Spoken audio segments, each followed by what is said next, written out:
ಎಲ್ಲರಿಗೂ ನಮಸ್ಕಾರ ಹೇಳ್ತಾ ಇವತ್ತಿನ ಕರೆಂಟ್ ಅಫೇರ್ಸ್ ಕ್ಲಾಸನ್ನು ಸ್ಟಾರ್ಟ್ ಮಾಡೋಣ.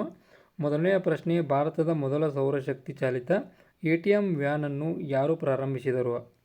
ಈ ಪ್ರಶ್ನೆಗೆ ಸರಿಯಾದ ಉತ್ತರವನ್ನು ನಾವು ನೋಡೋದಾದ್ರೆ ಅದ ತ್ರಿಪುರಾ ಗ್ರಾಮೀಣ ಬ್ಯಾಂಕ್ದವರು ಇದನ್ನು ಸ್ಟಾರ್ಟ್ ಮಾಡಿದರು. ಅಂದ್ರೆ ಒಂದು ವ್ಯಾನ್ ಒಳಗೆ ಒಂದು ATM ಸೌಲಭ್ಯವನ್ನು ಇಟ್ಟ ಅದು ಸ್ವಯಂ ಚಾಲಿತ ಇರ್ತೈತಿ.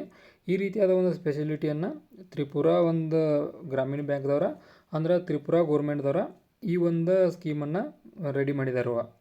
ಇದು ಇಂಪಾರ್ಟೆಂಟ್ ಕ್ವಶನ್ ಆಗಿರ್ತೈತಿ. ಯಾರ್ಯಾರಿಗಪ್ಪ ಅಂದ್ರೆ SSCದವ್ರಿಗೆ ಇಂಪಾರ್ಟೆಂಟ್ ಆಗಿರ್ತೈತಿ. ಆ ಕಾರಣಕ್ಕೆ ಸ್ವಲ್ಪ ಮಟ್ಟಿಗೆ ನೋಟ್ ಮಾಡಿ ಇಟ್ಕೋರಿ. ಮುಂದಿನ ಪ್ರಶ್ನೆ, ಅಪರೂಪದ ಸಮುರಾಯ್ ಸಮರ ಕಲೆಗಳ ಗೌರವವನ್ನು ಪಡೆದ ಮೊದಲ ಭಾರತೀಯ ಯಾರು?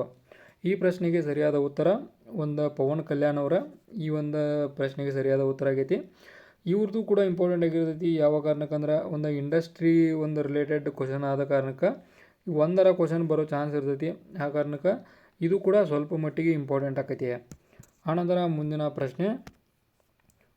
ಪ್ರಶ್ನೆನ ನೋಡೋದಾದ್ರೆ 50ನೇ ವಯಸ್ಸಿನಲ್ಲಿ ನಿಧನರಾದ ಒಂದು ಉಲಿ ಕೆಸ್ಟನ್ ಹೋಲ್ಜ್ ಯಾವ ಕ್ರೀಡೆಯೊಂದಿಗೆ ಸಂಬಂಧ ಹೊಂದಿದ್ದರು?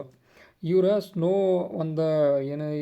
ಬೋರ್ಡಿಂಗ್ ಅಂತವಲ್ಲ ನಾವು ಅಂದರೆ ಹಿಮದೊಳಗೆ ಬೋರ್ಡಿಂಗ್ ಮಾಡ್ತಾರಲ್ಲ ಆ ಒಂದು ಇದಕ್ಕೆ ಸಂಬಂಧಪಟ್ಟರು. ಇವರು ಕೂಡ ಭಾಳಷ್ಟು ರೀತಿಯ ಮೆಡಲ್ಗಳನ್ನು ಒಂದು ಹೊಂದಿದರು ಮತ್ತು ಭಾಳಷ್ಟು ಸಾಹಸಿಯಾಗಿದ್ದರು. ಆ ಕಾರಣಕ್ಕೆ ಈ ಕ್ವಶನನ್ನು ಹಾಕಿದನು.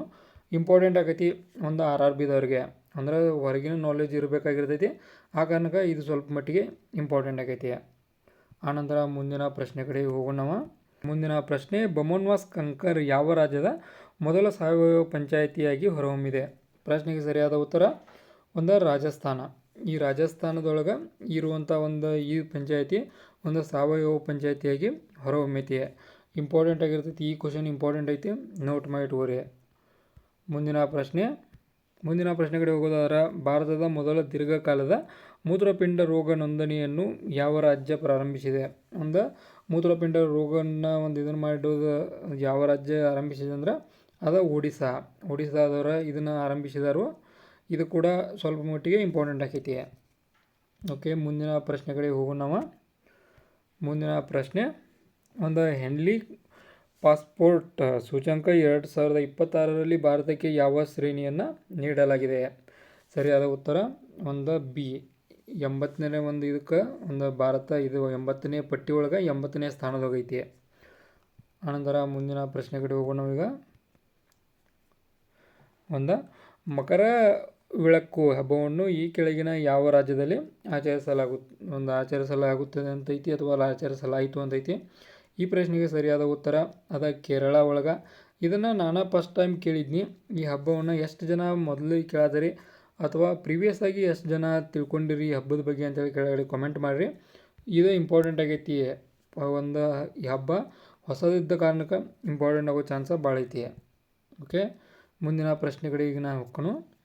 ರಾಷ್ಟ್ರೀಯ ನವೋದ್ಯಮ ದಿನ ಈ ಕೆಳಗಿನ ಯಾವ ದಿನದಲ್ಲಿ ಆಚರಿಸಲಾಗುತ್ತದೆ? ಈ ಪ್ರಶ್ನೆಗೆ ಸರಿಯಾದ ಉತ್ತರ 16 ಜನವರಿ. ಆಪ್ಷನ್ B 16 ಜನವರಿ ಒಳಗೆ ಈ ಇದನ್ನು ಮಾಡ್ತಾರೆ. ನಿಮಗೆ ಕನ್ನಡ ಒಳಗೆ ಅರ್ಥ ಆಗಲಿಲ್ಲ ಅಂದ್ರೆ ನವೋದ್ಯಮ ದಿನ ಅಂತೇಳಿ ನೀವು ಇಂಗ್ಲೀಷ್ ಕೂಡ ನೆನಪಿಟ್ಕೋಬಹುದು. ನ್ಯಾಷನಲ್ ಸ್ಟಾರ್ಟಪ್ ಡೇ ಅಂತೇಳಿ ಅಂತವಲ್ಲ ನಾವು ಅದನ್ನು 16 ಜನವರಿ ಅವಾಗ ಆಚರಿಸ್ತೇವೆ ನಾವು. ಇವಾಗಿದ್ದು ಮೋಸ್ಟ್ ಇಂಪಾರ್ಟೆಂಟ್ ಇವತ್ತಿನ ಕರೆಂಟ್ ಅಫೇರ್ ಕ್ವಶನ್ಗಳು.